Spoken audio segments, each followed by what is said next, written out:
Now, yesterday, we brought up the name Bijan Robinson. As soon as I say that, I know like tens of thousands of people out there in the audience just got a little chub going. They're like, whoa, what's it? We're talking about Bijan? Bijan? Okay. I know Broadus did. Yeah, he's pitching a 10 over there right now. Go excuse myself. Yeah. Hope you brought a second pair of panties. Yeah. The Depends are working right now. The diaper. So we brought him up yesterday, and the reaction was huge. And Mel Kiper then sends Bijan Robinson to the Cowboys in his first mock draft, and it's like, holy heck. Is it realistic to you guys? Could you see the Cowboys doing it? Could you see Bijan being available there? Yes and yes. Oh, yeah, we can see the Cowboys doing this. They took Zeke at 4. Yeah, they could take the best running back in the draft, probably a top 5 player in the draft at 26. Damn right I can see the Cowboys doing this. Now, will Bijan be there? That is something that I don't think is likely. I don't think he's going to be there at 26. I think one of the teams ahead of you are probably going to go ahead and snag him. But if he's there, it's a hard guy to pass on. Would he be the best player on their board at 26 when they picked? I think yes. I mean, with the way you guys describe him, I mean, we're not. Trust me, and everybody I am not does. overselling this guy. No, I know. Every time I turn around, everybody's just salivating over Bijan Robinson, and it's fair because it's not just his ability as a running back, but his ability as a pass catcher. Like the dude he is an absolute super beast, and just on a talent alone, I think he'll probably be a top 5 to 8 player on everybody's board by talent, and then you start to factor in the value of the position, and that's when you get pushed down the board and you don't actually get drafted in the top 5. You know, the tough thing is like, you know, is he Marshawn Lynch? Is he Derrick Henry? And what I mean by that is like, oh, you don't have a good offensive line, that's fine. We can still have a good running game, and I'm going to make first downs for you, and we'll go to the playoffs because I'm that good of a runner. And I don't think there's any more than like 5 or 6 of those guys in the entire league. Maybe Tony Pollard is one. You know, like 405. I get sick to my stomach. No first round running backs, please. And I could get past the first round running back, especially because you're so late at 26. But I just need to know, how sure are we that if you don't block well, he can still keep your ground game so good that the defense has to respect it? And those guys are rare. When's the last time Texas was Sam Cosmi? They had an offensive lineman drafted. I mean, Connor Big Williams. 12 defenses. Yeah, that's him and Connor Williams, I think, both went in the second round. Yeah, I mean, it's not known for putting out a bunch of offensive linemen. No. All right, let me ask you this: power rank the things that would help your quarterback here. O-line, wide receiver, tight end, new coach, star running back.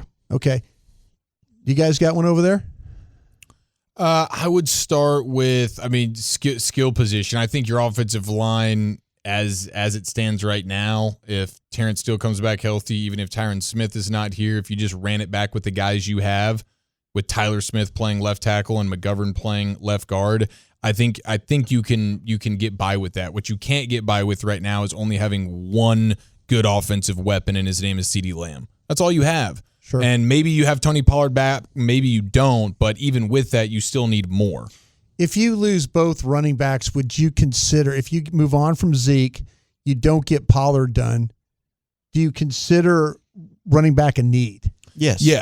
Yes, I would consider it a need for sure, but I also consider it a super luxury pick. If you're the Eagles right now and you still got Jalen Hurts on a rookie deal, and you got 2 or 3 first round picks, and you want to burn one on a running back who's immediately going to make your team better because of how good he is, and you don't have that many roster holes, cool, man. Like, you have that luxury. You played it properly. You got a bunch of first-round assets. The Cowboys don't have that luxury right now. So from the segment we did earlier with you, you're going to draft a corner. Yeah, ideally. Now, I'm open-minded there, but yeah, in a perfect world, I'd have a corner that I love at 26 that I'm ready to rock with. Otherwise, I'd rather take one of these stud wide receivers or an offensive lineman. I'd be fine to hear this edge rusher class is pretty strong. I'd be okay there. I'd rather do any of that than take a running back. Yeah, there's a lot of different positions that the numbers say, and it comes back to me like, how special is he? You know, so they want to know, like, Texas fan here, 254, and Bijan may be the best running back prospect in 10 plus years. Is it a higher grade than Saquon Barkley? Is it a higher grade than Zeke? Like, how can you quantify it for us? I think what's happened is, I think what's happened is the whole thing about not paying a running back or not drafting a running back, I think it's gotten out of hand. I really, really do. And I'm not trying to slam anybody here talking right now. I'm just saying, to me, that still is a vital. I mean, Gavin, we were talking about this all during the season about how important it was for Dak to have a running game. Yeah. You know? And so I'm just thinking about, if you give me the opportunity to draft, and I don't think he'll get to you at 26. I really don't. But if this particular player got to me at 26, it would almost be like CeeDee Lamb to me. It would almost be that when they drafted CeeDee Lamb, it's like, all right, Brian, who's the best player on your board? It's Bijan Robinson. Mm-hmm. Yeah. You know, and now you're sitting there thinking, well, okay, if you draft who the best player on your board is, generally that player is going to work out. Right. But I'm not saying it because I understand all the conversations about what running backs do and don't. I get that. But this guy, for all the things that he does, I think, man, it's 6 foot, 222 pounds, running the football the way he does, the way he catches it, the way he blocks. This guy's a weapon. He's you guys love Tony Pollard? Yeah. You ought to love this cat. I love Tony Pollard because he's cheap, and I got him in, the 4th round? Sure. But you're going to draft this guy basically in the second round. 26 overall, it's a hell of a value. Yeah, you're drafting him in the second round. To get that guy. I have more confidence finding this guy, drafting this guy at 26 than I do finding you a corner. How about that? Yeah, like you're hitting on that pick. You're hitting on Bijan at 26. Yeah. There's not a doubt about it. You're getting a home run first-round pick. You're not wrong. They need a corner. I'd have a hard time finding a wide receiver. I think there's some really good wide receivers this draft. And that's important because if you hit at those other positions, you got a good player for 8 to 15 years. If you hit at running back, you have a good player for 2 to 5 years. And I think that matters. This guy lasted 7 that you got, right? He did, but he lasted 7? Year and a half. We've been trying to get rid of Zeke probably for like 4. 3 years. Probably 4. But that's the thing. Like the 4 best, years? When he was like really good still, probably I'd say 4. That's the thing. The best years of a running back are going to come in that rookie deal. That's why for me, I think it's a luxury in the top 10 to take a guy like that because you're looking for a cornerstone. I need to get a second contract out of this guy. Mm-hmm. When you're drafting at 26, you're in the bottom of the first round.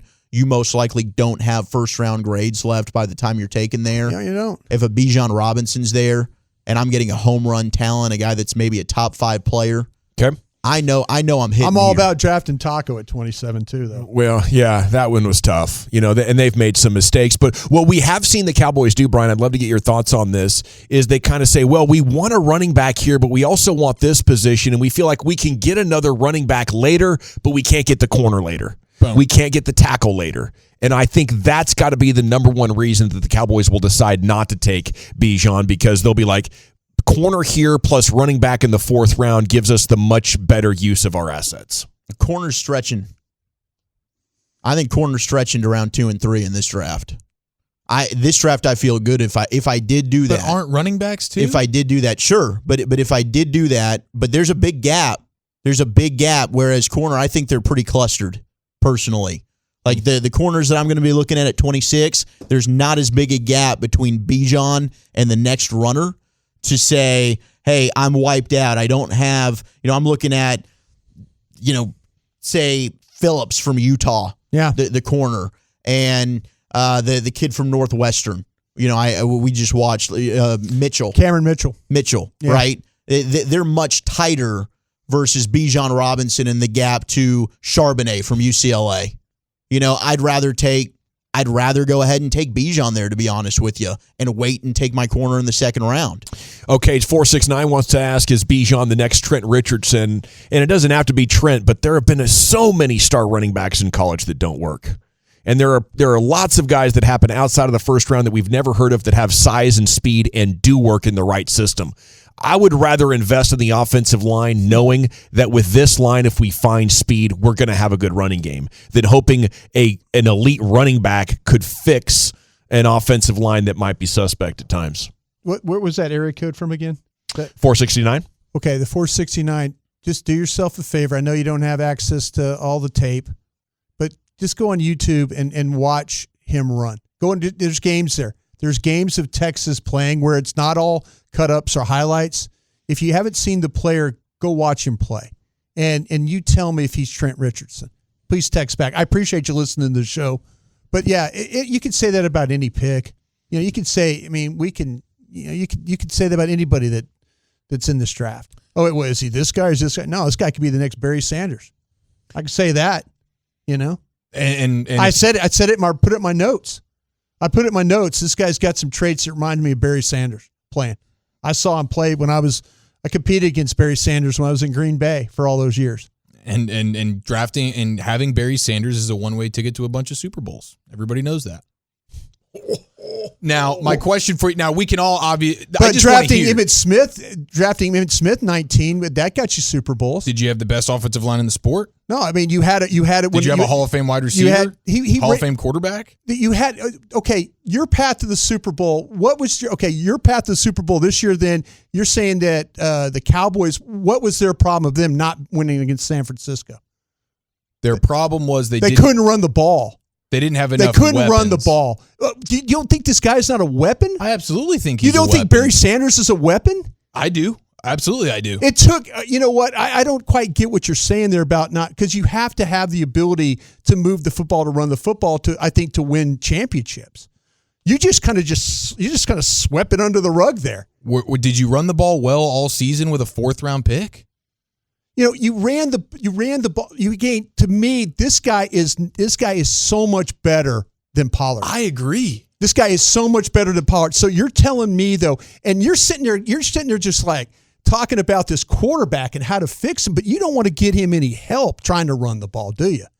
I do want to get him some help. I just don't want to do it in the first round. We know we can get a bunch of good running backs the draft. Yeah, and go ahead and draft Kelvin Joseph there at the end of the first round. We'll be good, bro. Play that defense. Or you're drafting the guy in the second round that you didn't think, and it's Trayvon Diggs. Get out of here. That's crap. You know, you got to have that ability, you know, to run the football and trying to help your quarterback. You don't even want to do that. You don't. You don't want to get better weapons. Oh, we got a guy in the 4th round. You got lucky. You didn't play that Pollard for what? He was here 4 years? 1 year is all you got out of him. Whose fault was that? I don't know. I asked the owner. He's like, oh, I didn't waste his career. And did you believe it, or did you say that's bull? That's bull. Did Tony Pollard wake up in August of this year and become a good player? It's bull because he should have been playing the whole damn time. But folks like you were just like, it's okay. We don't need this guy. We're good. I was the one championing that we don't need Tony Pollard. I don't think that's actually true. I don't think that's actually true. I think you can find really good running backs throughout this draft. I do want to help my quarterback, and if there's not a corner that I really love at 26, then I'll take one of these receivers that's probably going to be a really good player. Hey, if you got a guy there that you like that is high on the board, I'm not opposed to it. But if Bijan's there and I'm wiped out and the top corners are gone, I'm not opposed to taking Bijan Robinson. Just because he's a running back is not going to scare me because he's that special.